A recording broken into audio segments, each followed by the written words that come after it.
Tobias, thank you so much, man, for taking time out of your day to sit down. We get to talk Wormwood, we get to talk music, and I have to give a shout out to Black Metal Promotion, man, because that's how I found your album, The Star, and that blew me away. It literally blew me away, and that album has been on repeat for me. Just the big, vast sound that you have captured in that album and the dynamics of everything that you have got is just spectacular, man. It is a beautiful album. And so being able to sit with you is such a pleasure for me personally. Um, Thank you again for your time, man. It makes my heart feel so good for all the love also that you guys have been getting for this album. First of all, really appreciate all the fine words of yours. Great pleasure to be here and talk with you. And thank you very much for showing so much support. Uh, we already got quite much support and love from the fans, and also like new people coming to our little community. Uh, uh, what can I say? Hats off. The dude, I loved this album so much, man, and I've already told you that. And especially when I'm like listening through it all, and then we get to the last song, which I would pronounce Ro, Yeah, Ro. Ru, okay? And I'm listening to it, right? So I've listened to the whole album, and I get to Ru, and I go, oh wow, like okay, I'm listening, and then you kick into this one of the this riff, man, that just pushes me over the edge where I'm just like, oh man, this is wild. And I'm a big when I listen to an album that really hits me, I'm sending it to my friends. I'm like, you got to listen to this. You got to listen to this. So I get through the album and I am sending it to my friends, dude. And when I saw that you did a video for it, that's why I was like, dude, I have to do a video. I have to show people this because it's incredible. It's really good music, man. Like there's so much heart to it. And the reception's been great, man. I'm still getting messages about a lot of people who are like, "Holy shit, man. I've never heard of this band.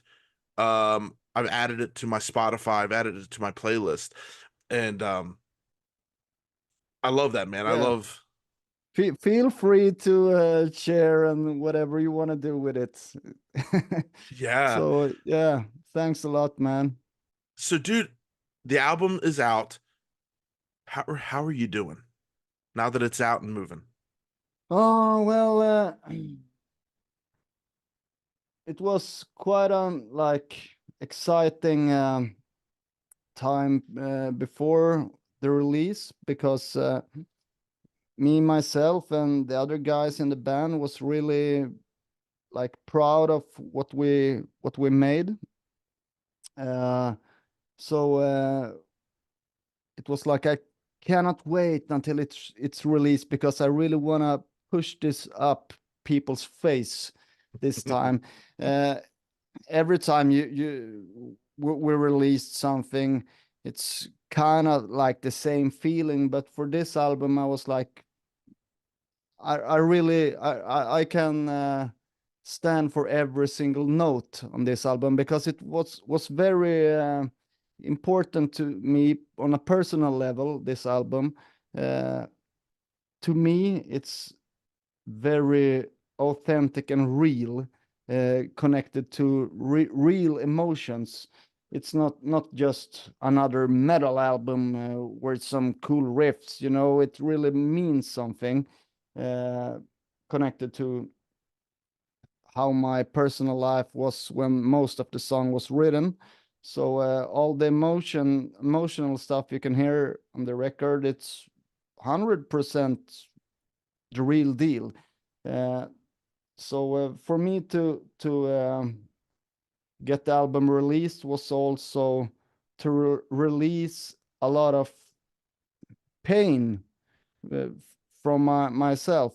Like open a new chapter and like let go of old bullshit stuff. Uh, so on that level, it was like huge relief to get it out mentally.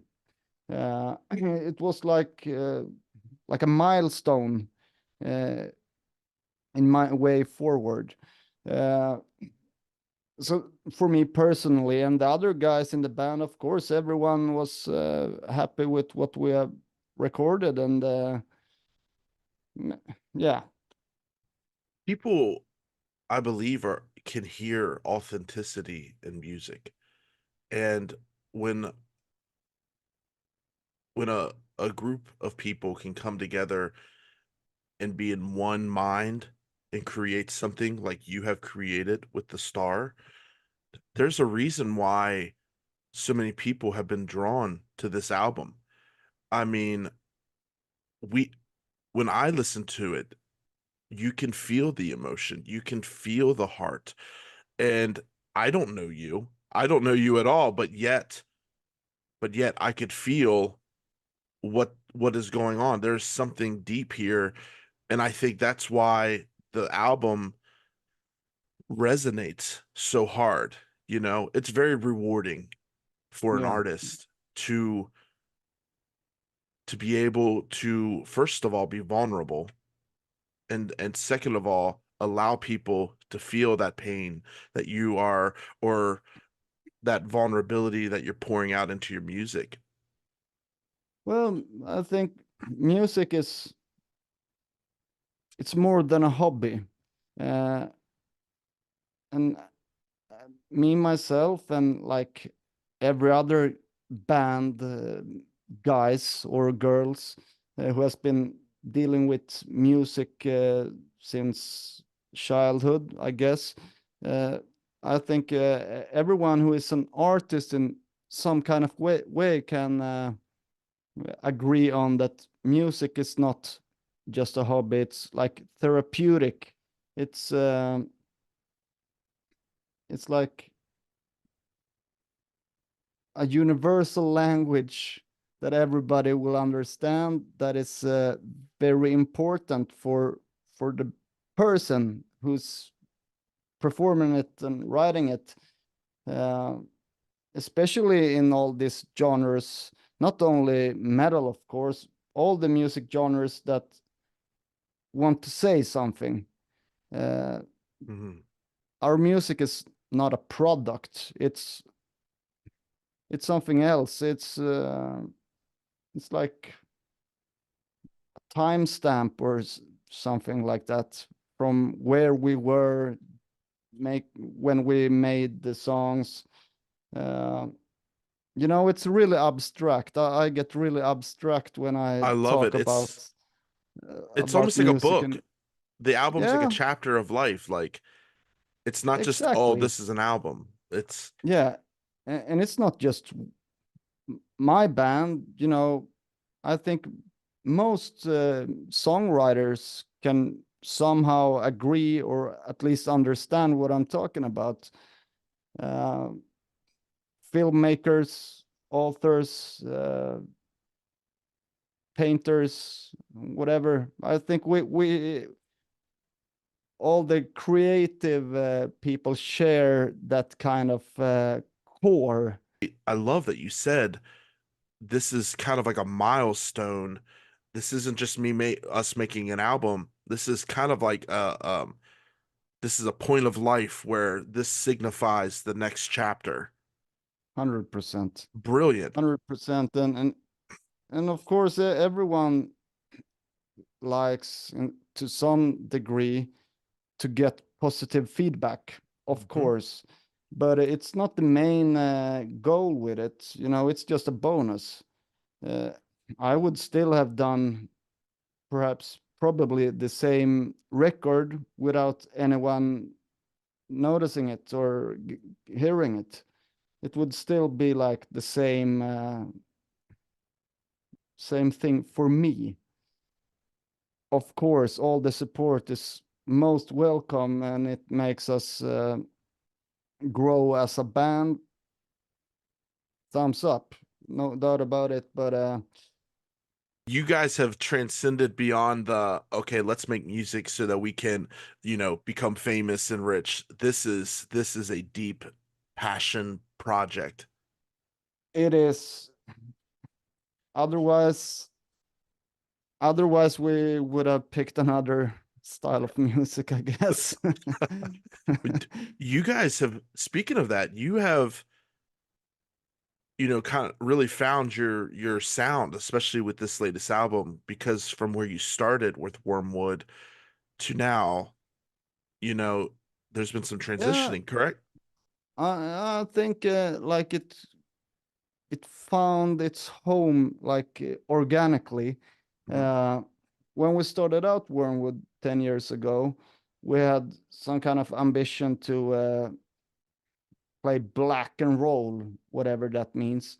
Everybody in the band at that time, we came from different styles within rock and metal. Hmm. So we wanted to make something black and rollish. Uh, since I've written most of the songs on the debut album, and yeah, almost all the songs on all albums, uh, it naturally will sound a specific way. Uh, and as a songwriter, you get more mature and more experience for every year. Um, so yeah, I think we have found what is the wormwood recipe. Uh, at the same time, I don't think I could do anything else. If I was gonna write a serious punk rock album or a thrash metal album or a blues album, it would still sound Wormwood.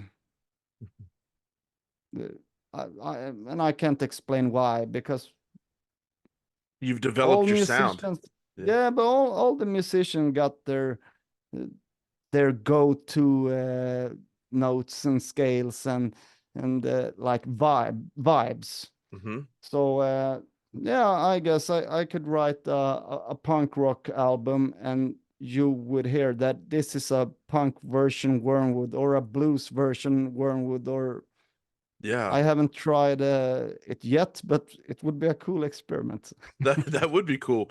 How did everybody meet? Originally, the original lineup was me and a friend in from school.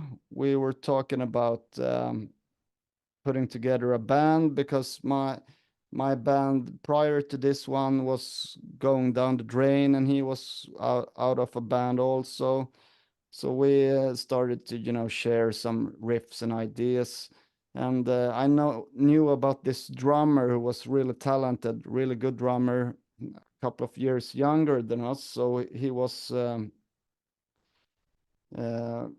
and he was free also from a band. So, and I met him by a coincidence at the pub, and Hmm. then I told him, "Oh, we're putting together a band. Do you want to join?" And we tried out, and then the bass player from my former band, he came along, and then we found our vocalist on the internet. So that was the original lineup, but then the guitarist quit, and then our vocalist's friend, also from another band of theirs, he joined. So so I still consider him as an original member, because he has Hmm. been on all the records, even the first EP. Uh, it's Jerry gu guitar, and Nine on vocals, and me, who are still in the band. So we're like the original three, so to Hmm. speak. And then we had a couple of drummers and a couple of bassists as well during the years. Well, dude, the name Wormwood as well is such a metal name. It's such a cool, there's so many different ways that you can look at that that word, on like a apocalyptic, with the meteor wormwood. Is that what wormwood is Yeah, referring? yeah, it is. It's from the biblical wormwood, uh, shooting out from the archangel's trumpet, crashing into the earth, and the water gets poisonous and blah blah blah. That's Uh, awesome. and also a fun fact. Yeah, wormwood is like a herb. You say that in Yes. English, yeah. Hmm. And it's and the star in I think in Latin it's called absinthos, and you have the wormwood herb in the absinthe beverage. Oh. So it's an ingredients there. And I also think like the Ukrainian nuclear plant that exploded, Chernobyl. Yeah. Chernobyl in Ukrainian it means something like fields of wormwood or something. So it's very What? apocalyptic. It is. Wormwood itself is a very powerful word. It's a Yeah. very stands out. It's in your face. It really is, man. Like when I was listening, I said Wormwood. That is such a badass band name. Like that's so cool, dude. Also I got a lot of questions regarding the Marduk album called Wormwood. If we took it from there, to be honest, fair and square, I never knew uh, Marduk's discography that well. Hmm. Of course, I know about the band, but the first time I uh, got to know that they had an album, it was after the band was like we had released one album already. Yeah. Uh, and then I lived in Stockholm city, and one day I was in the elevator in my apartment building, and a neighbor came along with a shirt who said Wormwood, and it wasn't my band, my brand. It was a Marduk shirt, and then it said Wormwood. So I was like, "What the fuck is this?" Uh, yeah, I bad research, and for the record, it wasn't me who came up Mm. with the band name either. It was our vocalist. So It it's hard to come up with a name without sometimes it referring to things, It just I when I it heard it is. because I listened to Murdoch, right? But when I saw your name, I didn't think about that. I just was like standalone fucking Wormwood, man. Hell yeah, this is a cool Yeah. band name, and that never crossed my mind. So yeah, you're I good. think there's a band in Boston who is also called Wormwood, but they play some kind of doom metal or something. I don't know if they're Probably. active anymore. Black metal can be so much. Uh, I don't consider Wormwood to be a black metal band, but Mm. somehow we always end up in the same bag as black metal. I don't say it's wrong, but I know also all the metal elitists. Uh, they always write on the forums online, "Oh, Wormwood, they're not real black metal." I guess not. Who cares? I don't know. Uh, so we always when people want us to describe our music, we just go with the word rock. We play guitar, bass, drums, and some dude is shouting in the microphone, just as every other rock band Y- in the history of music. Uh, Well, th- it's funny, man, because with your sound, you all especially too, I found you guys through this album, right? So I'm kind of working backwards. yeah, Um, when I first put it on and I'm listening to it, you have those black metalish vocals. The vocals are very, and that's probably like kind of that sound, but the music itself to me transcends like what you said. I would put other terms before I would say, "Oh, this is Black." Like you have Yeah. really big depths of melody and progression. Um, you had there was something that you did throughout the album that was really and I forget the word for it, almost like a techno-ish synthy sounds that kind of made the album, especially on some of the softer parts, it gave the song a feel of like space in a way. Yeah.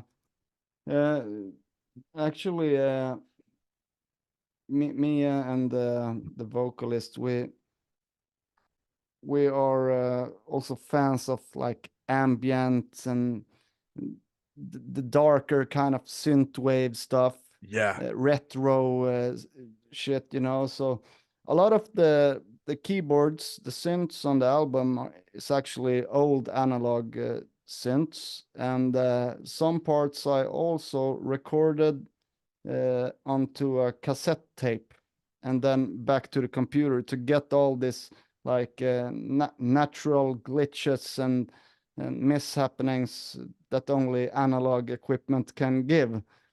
Uh, brilliant. yeah, so it You could hear was. that little bit of that atmosphere through it, and that's why I think the album, like throughout, like it just stood out. I found my as I'm listening to it, little things would just be like, oh, you threw in those little spice to keep me personally engaged, Yeah, which good to is hear. that's what, especially with metal, being able to add in that little bit of flair really helps keep the listener engaged. Um, what's the story behind the star? Like what's the whole premise of the album? Well, you can really put it in two or three ways. Hmm. The official, the thing with the star, it's like an pre-apocalyptic album. Like everybody on Earth knows that there's a big meteor or comet or whatever, something coming from space, and it's coming our direction, and we know that we're gonna die. Everybody's gonna die. It's nothing is gonna be left to survive. Hmm. Uh, so it's like the songs are like thoughts from people's minds. So what are they thinking and experiencing uh, the last days or weeks or whatever on Earth? Uh, so that's like the main thing, but also uh, it's really a matter on how you interpret the theme. It can also be very like inside of here, like your own mental apocalypse. Uh, like the star crushing Earth is just a metaphor or symbol for what's going on inside of you. Uh, so it's really up to the listener. For me, I would rather choose the star as a symbol for something personal. Uh, but the cinematic version is is something from space. Uh, our album we did before the star, the archive, it was also like a concept album, but that was like the apocalypse of modern day society and all the shit that humanity made to this earth. Uh, and the album prior to that, not Arvet. It was more history based from Scandinavia during the late 1800s. Uh, Mm. we had a great famine and long as winters, and they couldn't grow their crops, and people starved to death. And a lot of people fled to United States of America. So it's like concept album regarding that and the people who chose to stay in Scandinavia. I mean, who the fuck wanna live in United States, man? I'm Dude. just kidding. I love Yeah. USA. Are you guys planning on doing some touring? Yes, You come to uh, America? yes and no. The first thing, this summer is pretty chill for us. Uh, the logical, strategical thing to do is to go out touring after a release, but we had to part with our drummer earlier this winter, so we didn't really dare to accept the gig offers and stuff because we didn't know when we was gonna be ready with a new drummer. Uh, not now we are a band again, and with a new drummer, so that's fine. But we couldn't book all the gigs we wanted to, so we will perform in a couple of gigs during the fall and the winter, but our main focus will be on next year, I have to say. Uh, a lot of voices from Canada and USA has been reaching out to us. Like a lot of people want us to come there, and we also want to go. Uh, it's much easier to just tour in Europe uh, for many reasons, of Mm, course, but we will definitely go play North America when we like get a good deal mm. and all the logistics for it to happen. But that it's on our bucket list. So if you watch this and you're a promoter in in North America, call this guy. I think that the reception would be insane. Like I think it would be really good. And that would be awesome to see, dude. That'd be crazy. Yeah, it would be fucking awesome. And when I watch like statistics where our listeners are on Spotify and stuff, I think USA is our number 2 or 3 in the world. So there's definitely people enjoying it over there, and they shouldn't be left out. That's what I'm saying. We gotta I'll send this video to a lot of people. We gotta make this happen, bro. We have to, man. Yeah. That would be spectacular. Oh, Yeah. one thing I did want to ask you about with this album was who did the album art? Yeah, the album art.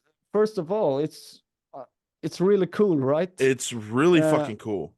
I talked about the old school synth stuff and synth wave-ish stuff. We wanted the same vibe, like It gave it. something, yeah, something like an old VHS cover Yeah. in some kind of way, retro 80s, 90s stuff.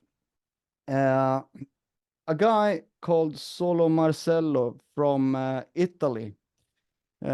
We reached out on our social media that we wanted a new guy to work on the artwork for us, and we received a lot of good options. Really talented people, but this guy had what we were looking for. So we already had like the scene in our minds, so we described it to him, and communication back and forth, and then we had a great album cover. That was part of the reason why when I was like scrolling through and listening, I was like, what is this? And I that album art just popped. It really made me feel because like, I was born in the 80s. Yeah, So I I felt like familiar. I was like, oh man, this looks sick. yeah, it's the same here. You know, when you were a kid and you went to the video store and all the, oh yeah, the covers looked kind of like Yeah. that. Yeah, Those dark blues and purples and especially like the old horror and everything, man. It was yeah, yeah, yeah. so you Like nailed it. B horror movies. Yeah. So yeah, we wanted to capture that aesthetic. Also, I think it's fun to experiment and go outside of the box because a lot of metal albums, to be honest, is kind of generic. They Hmm. all look the same. There's a devil or a Viking with an axe or a dragon or some satanic Yeah. wada. It's cool. We all love it, but it's kind of worn out, isn't it? Yes.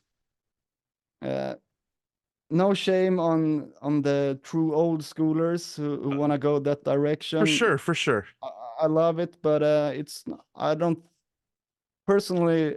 I want to do something else. Well, with that design and everything, for most people, especially like on the internet or in the store, they're going to be drawn to the artwork. And again, that's why I clicked on the album, is because I saw this really cool artwork and I was like, yo, that looks really interesting. And then you have no idea what you're about to listen to. So for you guys to be able to come up and stick to your plan of making this kind of, the guy hiding in the cabin and all the weird shit is going on outside, like it was awesome, man. I really liked it. I love that's part of the reason why I get drawn into listening to an album is what does the album art look like? You said oh, I loved that like I love that you did lyrics in Swedish as well. I especially like with the last song, um I feel like you said music is universal. It is the connection, everything. And I've listened to music where they're singing in like their native tongue. And I have no idea what they're singing about, but I can feel, right? And you can, I think it's just really, I think it's cool that you guys did that because like I said, you said this album is deeply personal, and I felt a lot listening to this album, even though I didn't understand some of it. You know what I mean? But I could still feel like, damn, this is heavy. Like this has a lot of weight to it. So I thought that was really cool, man, that you did that. Yeah, we have always been mixing up Swedish and English. Uh, I think some themes is more suitable in the other language than the other. Like when we sing about big cosmos, wada cool words. English is a better language, but when we sing about more like nature, romantic, or like more personal, melancholic stuff, Swedish will work better. Uh, in in English, our Swedish lyrics will sound cliche or cringe, and vice versa. So it's good to have two languages to use, and we've done it since the beginning. So it's a part of our musical identity, I would say, and I think we will continue and keep mixing it up. You said this album is deeply personal. It's an album where you poured a lot out. How do you stay in a mindset to create? How do you keep yourself in that mindset of creation? Well, at the time of the album was written, that state of mind was constant. I didn't need to search for inspiration because at the time I had so much things inside of me that it just had to come out in one way or another. So the music was like uh, it was like a let out of steam, you know. Mhm. Uh,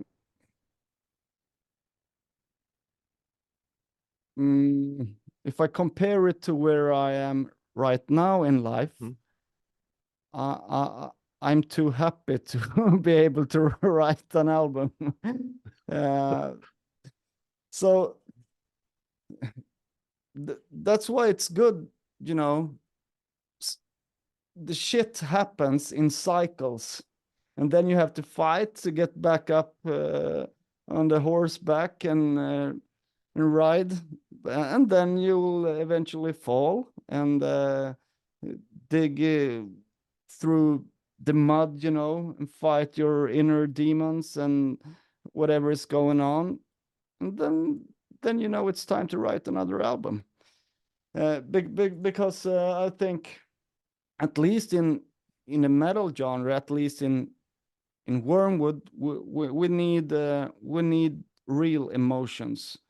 May it be anger, may it be depression or melancholy or whatever. It can also be like positive vibes, of course, but I think that's not our band's signature sound. When I write records, I have something, and not just when we as a band write records, I think there's something we want to say or tell. You can't, you know, force inspiration, and I think it's the same way with Nine, the vocalist. He writes all the most of the songs, the lyrics, the English ones especially. I written most of the Swedish. Mhm. Uh, but also for him, you know, we can't sit together like any day and write a classic album. I don't think no one really can. You know, the inspiration must come naturally. And when you get all that inspiration naturally, you have something to say, you want to share something, uh, it just goes automatically Mhm. somehow. With that said, of course, it's a lot of work to perfect all the songs, and but like the original ideas, the demos, they come pretty fast, and then you can dig into the details with a sober mind later, if that makes sense. Yeah, absolutely, man. Well, you guys have really you guys have been around for 10 years, and you know, like for myself included, this has been a newer journey for me, right? And a lot of the people, when I've done reviews of your music, um Wormwood, is new for them as well. But you all have really crafted a incredible story and an amazing 10 years of storytelling and art, you know, and this latest album is a testament to your hard work and your journey. And I know that you're very proud of what you've created. Thank you. It's very humbling to hear, and what can I say? You know, all the appreciation we got this, it's fantastic. It's a great bonus to get to hear and get to read and receive messages from people, you know, people who has been like going through some tough shit, and oh, your music is comforting my soul or whatever. Uh, because somewhere between the lines, I think I want to be able to touch souls with the music also, since it comes from so deep within. It is music for people that feels something, you know.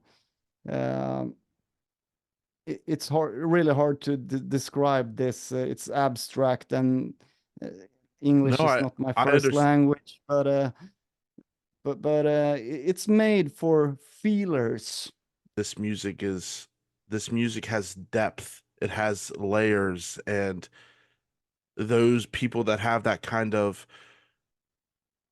emotional response will respond well to your music because it's deep, it's heavy, it's not just heavy music, it's lyrically and spiritually and on a deep soul level. Your music is for deep souls.